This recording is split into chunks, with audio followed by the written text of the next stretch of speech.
그러니까 그 하자라든지 이런 거는 제일 잘 알고 있는 거는 입주민들이 제일 잘 알고 있습니다. 우리 경매 물건이 공실이구나 라는 거를 알 수 있는 거예요.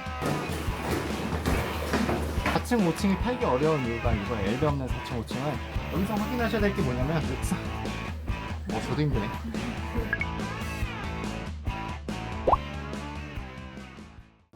네. 첫 임장까지 가는 게 되게 이제 경린이다 보니까 두려웠거든요. 네. 대표님은 첫 임장 때 그런 거 없으셨나요? 첫임장이요. 저 첫임장 때 엄청 떨고 저도 막 못 들어가고 문 앞에서 막 서성거리다가 그죠, 막 그냥 카페로 가고 막 그랬었죠. 근데 그게 지금 와서 생각해 보면 그렇게 왔다 갔다 서성이고 했던 경험도 사실 도움이 됐던 것 같아요. 그게 이제 그렇게 하고 집에 돌아오니까 그게 너무 아까운 거죠. 거기까지 갔는데 못 하고 돌아오니까. 그래서 그거를 이제 다시 리마인딩 되새기면서 다음번에는 내가 꼭 임장을 가서 꼭 부동산에 문 열고 들어가리라 이렇게 해서 다음번에는 그거를 성공을 해서 이제 지금까지 온 거거든요. 근데 내가 그 첫 망설이는 그 시도조차 안 했으면은 사실 지금도 망설이고 있을 수도 있죠. 그래서 저 또한 그런 첫 경험이 있고 누구나 그거는 있다고 생각을 해요. 저도 되게 내성적인 성격이고. 근데 그거를 익숙하게 만들고 좀 진입장벽, 그러니까 내가 그냥 부동산에 방문하는 건 어렵지만 어쨌든 내가 나한테 가르쳐주는 사람이 먼저 하는 거를 눈앞에서 보면은 그거를 좀 깨고 들어갈 수 있거든요. 그런 걸 이제 보여드리는 과정이죠. 아무리 이제 유튜브라든지 영상으로 보고 내가 따라하려고 해도 사실 실제 눈앞에서 보는 거랑은 그 실감 나는 정도가 아예 다르니까 직접 보여드리는 그게 있죠.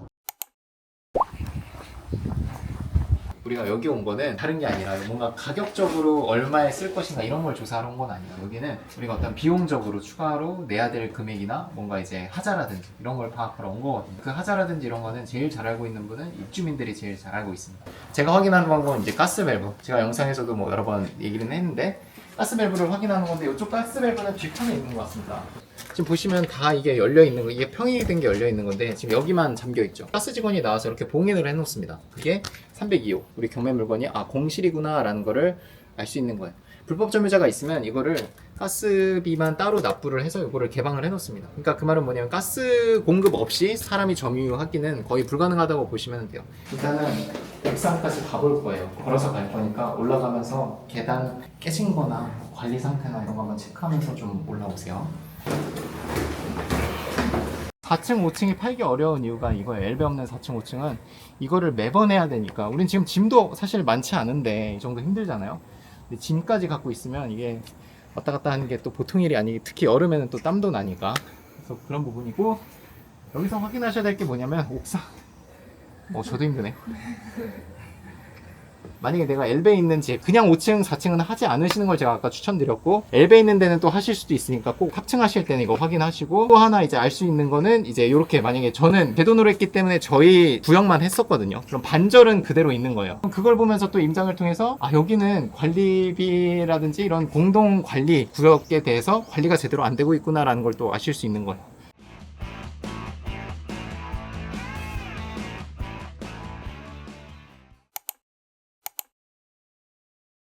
실례합니다.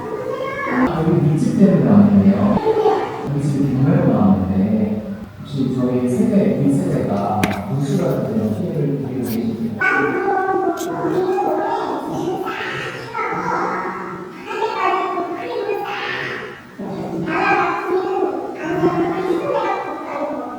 당연히 이제 아까 말씀드린 대로 최대한 공손한 태도로 물어보시는 거예요.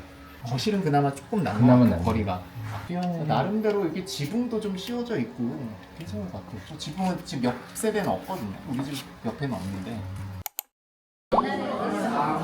안산도 사실 꾸준히 실거주가 있는 동네라서 매도가 막 안 되고 이런 적은 잘 없거든요. 그냥 가격대가 1억대 빌라들이니까 우리가 생각하는 그런 번화가는 아니고 조용한 동네에 조금 나이 드신 분들이나 이런 거, 아까 그분도 할머니가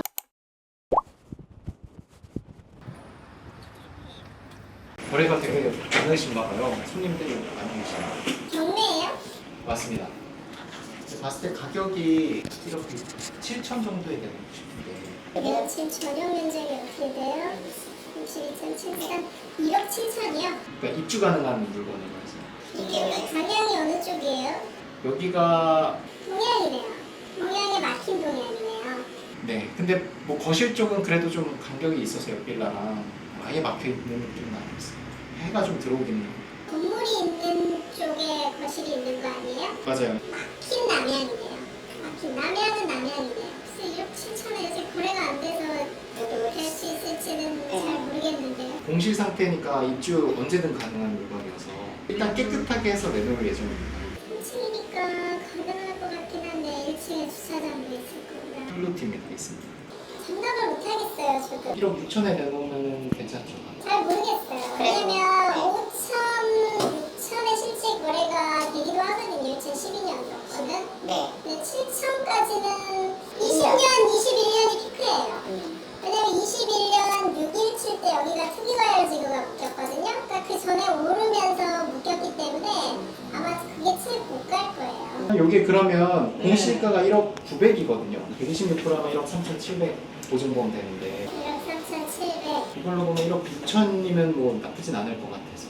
그러게 1억 6천, 6,500이면은 무난하기는 해요. 근데 워낙 거래가 없어서 이게 빨리 될 거라 이런 얘기를 제가 못 해드리겠고요.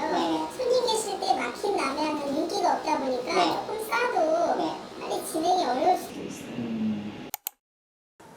번호가 저장돼 있네요. 요 동네 저도 매물을 많이 내놨어가지고. 아, 부동산이죠. 그 예전에 부곡동 매물 때문에 내놨었는데 혹시 그 제가 경매로 또 보고 있는 물건이 있어서 가격 좀 여쭈려고 하는데 여기가 그 대화를 해보니까 이분이 좀 잘 아시는 것 같은데 이분 1억 5천을 얘기해 주셨어요. 1억 5천으로 가겠습니다.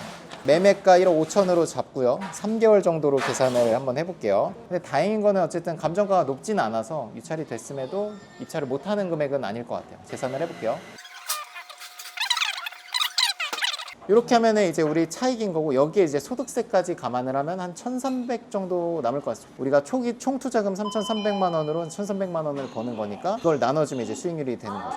그러니까 소득세는 8% 정도를 보시면 되면 구간에 따라 다르지만 전 8% 정도로 잡아요. 그러면 최종 남는 돈이 우리 통장에 남는 돈입니다. 요거는 요게 남는 거예요. 그래서 나누면 수익률이 41%가 되죠. 제가 말씀드렸던 수익률 40% 이상의 요 정도 느낌인 겁니다. 이해가 되셨죠? 그러니까 결론 지으면 뭐 구구절절 설명을 했는데 우리가 전체 들어간 돈이 3,300만 원이고 3개월 만에 1,400만 원 정도를 남긴 겁니다. 그걸 나눠주면 수익률이 41% 정도 되는 거예요. 오늘 조사를 이렇게 마쳤고요. 이렇게 하면 이제 임장 하루가 끝나는 겁니다. 이거를 저도 계속 반복해서 하는 거고 이걸 옆에서 보셨으니까 이제 그대로 하시면 돼요. 별거 없습니다. 사실 뭐 제가 특수한 기술로 뭐 특수한 대화법 이런 거 한 거 아니에요. 그냥 차이가 뭐냐면 저는 들이밀고 본다는 거고 이제 안 해보셨던 분은 좀 겁을 많이 드시니까 무서워하시는 거고 생각보다 사장님들이 이렇게 들어와서 얘기 나누시죠 하는 분들도 있어요. 너무 겁드실 필요는 없을 것 같고 이런 식으로 이제 조사를 하면 된다 말씀을 드립니다. 수고하셨습니다. 아, 시간이 벌써